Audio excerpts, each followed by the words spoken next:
Hey everybody, welcome back. So now we're on to wave 2 of Jurassic World Rebirth line. So the line's moving on pretty quick. So this one I just got in the mail. This is the Gigantic Thrasher Chilantaisaurus. So I got this one off of Amazon earlier this week. The link is provided in the description if you want to purchase one yourself. Pretty nice. It's a larger size dinosaur. This one did not particularly appear in the film. So this is another kind of filter in the line of dinosaurs, but it's a good one. It's not a bad one at all. So it's pretty interesting. I'm liking the deco so far. And actually the packaging is kind of growing on me. It's not as bad as I initially thought. And then this is the back of the box to show you what else is available. And along with the action this one particularly has. So that's pretty cool.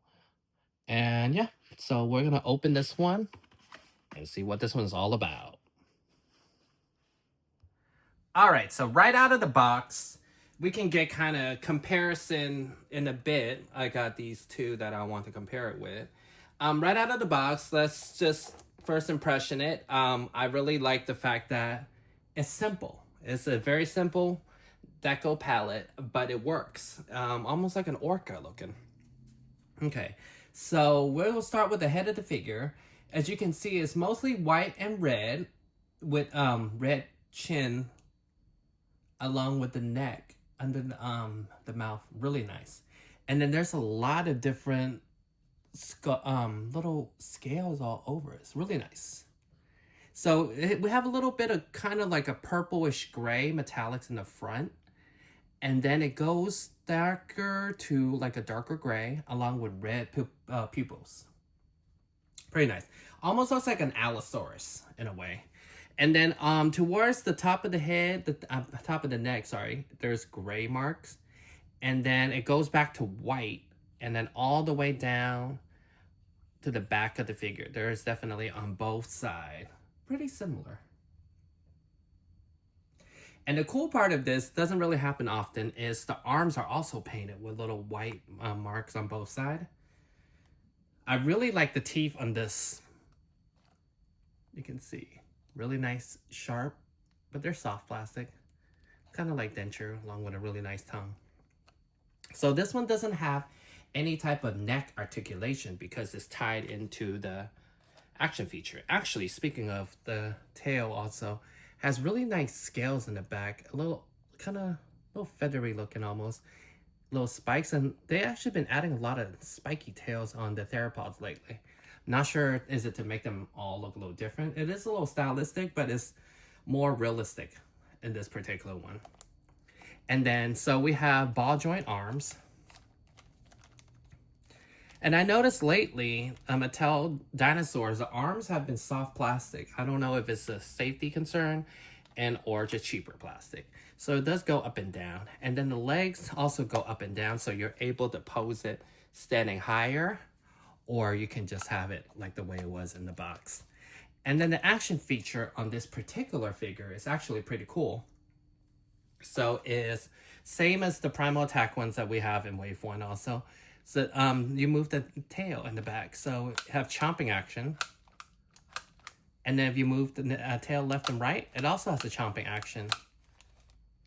This one doesn't really move the arm like the last one that we got. So really cool, right? And then we can actually compare it with the next one that we got, well, the last one that we got from Wave 1. This is the Titano Titan. Pretty similar in size. I mean, it's the same price point for sure, but pretty similar in size. You can see it here. And this little guy, the green one, definitely has more paint than the one we have today. But they're both having red chins. Kind of interesting, right? So there's that. So you can kind of get a feel. And like I was saying earlier, this one, if you turn left and right, you see the little arms actually move along with the chomping action. But I really like the action feature because it doesn't take the design and the aesthetic away from the toy. It doesn't, and it doesn't add extra weight where the dinosaur can't stand or anything. It blends in really well with the rest of the figure. And then we also have a human figure here, so you can kind of see the height. So you can kind of get a feel of it. It's definitely bigger than a Wild Roar figure. But it also, yeah, it's not too big, not too small. So pretty cool. I really recommend this one. So in closing, I think this one, although it didn't appear in the film, I think it kind of fits in with the rest of the Rebirth line. The Rebirth line have actually grown on me a lot. Although a lot of the dinosaur doesn't belong in the movie, I think they kind of, it makes it a nice collection. As a collective, it's a nice, pretty collection. Definitely world building so far. And we got the truck over there. And just to like show you an example, we got this a couple of years ago from Mattel. You can see how clunky it looks. It looks like almost like a play school toy. And every proportion is just way bigger. But look at it now. You see how much smaller the feet have gotten? And look at the proportion. Like, it makes more sense. This is so much more slender.